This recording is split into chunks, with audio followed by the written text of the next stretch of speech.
నిన్న ఏదో మహా న్యూస్ మీద ఏదో దాడి చేసిరని చెప్పి పాపం చాలా కన్నీరు గారుస్తున్నారు. చంద్రబాబు నాయుడు గారు, వారి మంత్రివర్గ సహచరులు, ఇక్కడ వారి శిష్యులు, వారి శిష్యత్వం మంత్రివర్గ సహచరులు. కానీ మేము ఒకటి చాలా స్పష్టంగా చెప్పదలుచుకున్నాం. ఇక్కడ కొన్ని మీడియా హౌజులు కావు. మీడియా పేరు అడ్డం పెట్టుకొని స్లాటర్ హౌజులు నడుపుతున్నారు. ఇవి మీడియా హౌజులు కావు, స్లాటర్ హౌజులు. కొన్ని 2-3 స్లాటర్ హౌజులు ఉన్నాయి. కేసీఆర్ ని ఎట్లా చంపాలి, కేటీఆర్ ని ఎట్లా చంపాలి వ్యక్తిత్వాన్ని అని చెప్పి అదే పనిగా దాడులు చేస్తున్నారు. నిజమే, మీ చేతుల్లో ఆయుధాలతో మీరు దాడి చేద్దాం అనుకుంటే లక్షలాది మంది కేసీఆర్ అభిమానులు చూస్తూ కూర్చోరు. వాళ్ళ చేతుల్లో ఉన్న ఆయుధాలకు వాళ్ళు కూడా పని చెప్తారు. నిన్న జరిగింది దాడి కాదు, నిరసన మాత్రమే. నేను దాడి మొదలు పెడితే అట్లా ఉండదు. కానీ మొదలు పెట్టమని మాత్రం అనుకోకండిగా. మా సహనానికి కూడా పరీక్ష అయిపోయింది.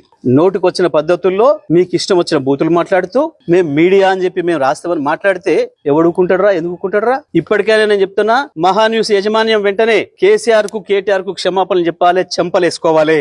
లేదంటే ఎవడిని వదిలిపెట్టాం. మీడియా ముసుగులో దాచుకుందాం అనుకుంటున్నారేమో, లేదా చంద్రబాబు రేవంత్ రెడ్డి కాపాడతారు అనుకుంటున్నారేమో.